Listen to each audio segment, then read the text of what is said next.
You've done the work. You're calmer now. You don't spiral the way you used to. When something feels off, you pause instead of chasing. You don't send that long text. You don't demand reassurance. You tell yourself that this is growth. And it is.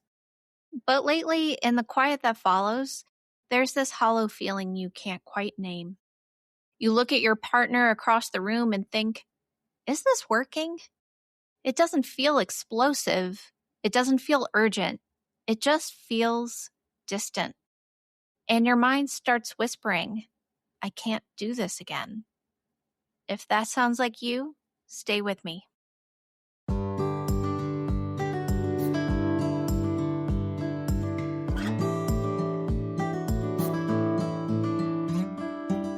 You're listening to Coupled With, the podcast that helps you take the guesswork out of feeling seen, heard, and valued in your relationship. If you've ever felt stuck in the same arguments, struggled to stay connected, or wondered how to better communicate with your partner, you're in the right place. I'm Dr. Rachel Orleck, a couples therapist and coach, and together, we're going to make relationships make sense. Let's dive in.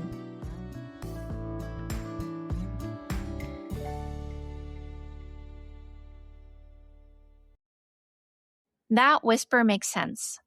Your body has a history. Maybe you've stayed too long before, convincing yourself things would shift while you carried the emotional weight. Maybe you've left the moment something felt uncertain, interpreting discomfort as incompatibility. Either way, your system learned that slow movement can equal danger.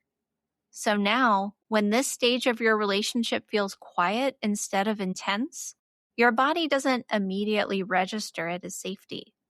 It registers it as ambiguity, and ambiguity is uncomfortable. You start scanning for proof that this is solid, proof that you're not settling, proof that you're not about to repeat an old story. When that proof doesn't come quickly, your brain fills in the gaps. This isn't aligned, this isn't enough, I'm not doing this again. None of that means you're dramatic. It means you're trying to protect yourself. But sometimes what feels like loss is simply the absence of chaos. And chaos, even when it was painful, can feel strangely familiar. When you've spent years in a relationship pattern that was loud or urgent, your nervous system gets used to that rhythm. The conflict, the repair, the spike of anxiety followed by reassurance. It becomes a kind of emotional weather. You learn how to move inside it. So when you start changing, you stop chasing and over-explaining and over-functioning. The weather shifts. It gets quieter. And instead of feeling relieved, you may feel disoriented, almost untethered, like something essential is missing. You worked hard to get here. You wanted less chaos. You wanted steadiness. But steadiness can feel unfamiliar at first. And unfamiliar doesn't automatically register as safe. You're no longer riding the adrenaline spikes that once signaled connection. You're not scrambling to secure the bond in the same way. Without that urgency, there's space. Space can feel peaceful, but it can also feel lonely. That loneliness is easy to misinterpret. Maybe we're not aligned. Maybe I've grown and they haven't. Maybe this is the beginning of the end. Those thoughts aren't coming from arrogance. They're coming from a system that equated intensity with closeness. When intensity drops, your brain looks for meaning. It wants to know whether the drop is growth or loss. There's grief here, even if you haven't named it. You're grieving the version of you who is always activated, always needed, always certain that love required effort and urgency. That role gave you clarity. You knew how to respond, and now you're steadier, less reactive, and that can feel exposing. When the drama fades, it leaves quiet, and quiet can feel like standing in open air without any armor. For me, There was a long stretch of time if something felt hard or slightly off, my body would get what I can only describe as the ick. It wasn't dramatic. It was actually pretty subtle. A tightening in my chest, a quiet internal verdict that said, this shouldn't feel this complicated. My heart would completely turn off to that person. And I treated that sensation like it was truth. If we moved at different paces, if a conversation didn't land cleanly, if I felt uncertain for too long, I interpreted that discomfort as incompatibility. I didn't slow down, I decided, and I left. At that time, it felt strong. I told myself that I wasn't going to beg for someone to meet me. I wasn't going to stay in something that felt ambiguous. And there's truth in that. No one should stay in something chronically one-sided. But I didn't understand the difference between misalignment and discomfort. My body didn't know how to distinguish the two. If I felt unsettled, I assumed the relationship was wrong. I hadn't yet learned to sit long enough to see whether the unsettled feeling was growth brushing up against fear. When I met my husband, that reflex didn't disappear. There were moments when we moved at different emotional speeds, times when he needed space to process, and I wanted immediate clarity. My old wiring would have labeled that as a red flag. I could feel the ick rising with the urge to detach. The whisper said, "You've seen this before. Don't repeat it." But for the first time, I didn't automatically obey it. I stayed. Not because everything felt seamless, but because I was beginning to understand that discomfort isn't automatically danger. Staying didn't mean ignoring my needs. It meant letting the wobble exist long enough to see what happened next. And what happened, over and over, was that we came back towards each other. Not instantly, not perfectly, but consistently. And that consistency began to teach my body something new. Slow doesn't always mean doomed. Different pacing doesn't automatically mean disconnection. Sometimes it just means two people learning each other's rhythm at different paces. For some of you, the reflex isn't to leave too fast.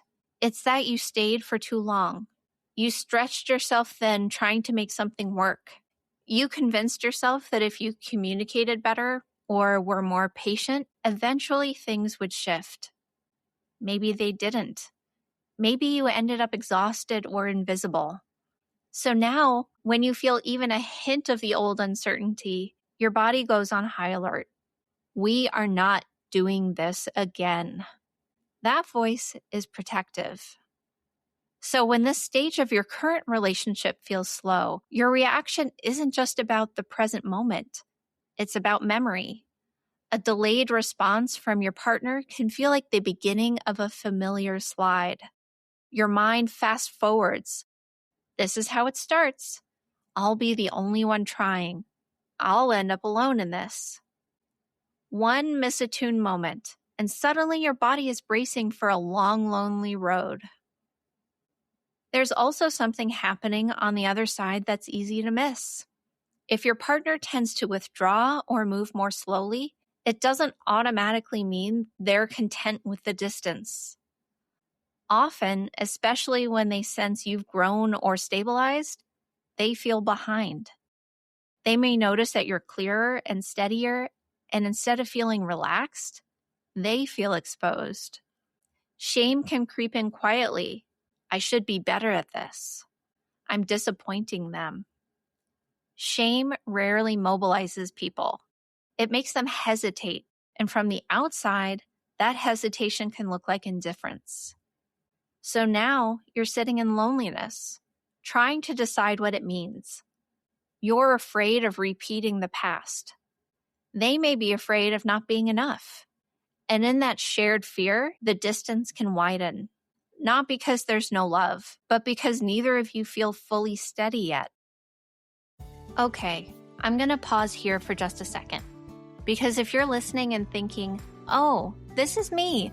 I'm the one keeping the peace. I'm the one over-explaining. I'm the one trying to manage the temperature of the relationship. I want you to know this isn't just a personality trait, and it's not something you fix by communicating better. I created a private audio series called When Love Feels Like Too Much for exactly this pattern. It's not more theory, it's not recycled podcast content. It's a guided walkthrough of what's happening in your nervous system, why you feel responsible for keeping everything steady, and how to start finding balance again without fixing, explaining, or disappearing. It's for the person who's willing to look at their own patterns. It's not for blaming your partner, and it's definitely not for quick fixes that don't work long-term anyway. If you already read the books and listened to the podcast, but still feel stuck in the same cycle, this is the application layer. It's $37, it's private, and you can start immediately. The link's in the show notes. Okay, let's keep going with today's episode. This is where the question becomes sharper. Is this growth discomfort or genuine incompatibility? Because grief is one thing, chronic disengagement is another, and you can't answer that question in the middle of activation. Growth discomfort has a certain texture. There is effort, even if it's uneven. There is care, even if it's expressed differently than you would prefer. There are moments of repair, even if they're delayed. You might still feel lonely at times, but over weeks and months, you can see movement. Not dramatic transformation, movement. Incompatibility feels different. Not louder, but flatter. There's chronic disengagement. No curiosity about your internal world. No ownership when something lands wrong. No movement over time. Not slow movement. No movement. The distinction isn't speed, it's willingness. Is there a willingness to move toward you, even imperfectly? Or is there a consistent absence of engagement? You don't answer that from one evening. You answer it from patterns. Sometimes there are a lot of patterns before you start working on your relationship. If you've both decided that now's the time to work on your relationship, you need to start watching the pattern from that point. Secure evaluation means watching the overall arc, not just reacting to waves. The hardest part of this stage isn't figuring out whether your partner cares. It's tolerating the in-between without turning it into a verdict. Your mind wants to collapse the gray into a clear answer. Stay or leave. Black and white feels safer than uncertainty. But this shift lives in the gray. It lives in the stretch between who you were and who you're becoming together. Without urgency to solve, you're left with your thoughts, and your thoughts can be really loud. They fast forward. If this continues, I'll be the only one invested. I should leave before it gets worse. Those thoughts are protective, but prediction isn't the same as pattern. Steadiness here doesn't mean passivity. It means you don't make a permanent decision from a temporary state. You gather data over time. You notice whether there is movement, whether there is willingness, whether there is repair. Secure love isn't built on constant certainty. It's built on watching whether both people continue turning towards each other even after missteps. There's grief in that patience. Grief for the fantasy that once you did the work, everything would feel obvious. What you're stepping into now is quieter. Quieter can feel less thrilling. It can also be much more durable. If you find yourself in this quieter phase and it feels tender, I want you to hear this. Tenderness does not mean you chose wrong. Sometimes tenderness is what's left when urgency leaves the room. And urgency can be addictive. It can make you feel intensely connected. When that intensity fades, it can feel like something is missing.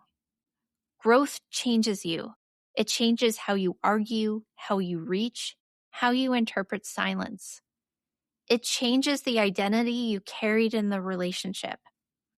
If you were the emotional engine, you may be grieving that role. There was clarity in it. Now you're steadier, less reactive, but that can feel more exposing, more vulnerable. In my marriage, we still wobble. We still move at different speeds. The difference is that I don't interpret the wobble as doom. We misunderstand each other and then we come back. Not always instantly, not perfectly, but consistently. And that consistency builds trust in a way that intensity never did. You are allowed to evaluate your relationship honestly. You are allowed to grieve as you grow, but don't mistake quiet for emptiness too quickly.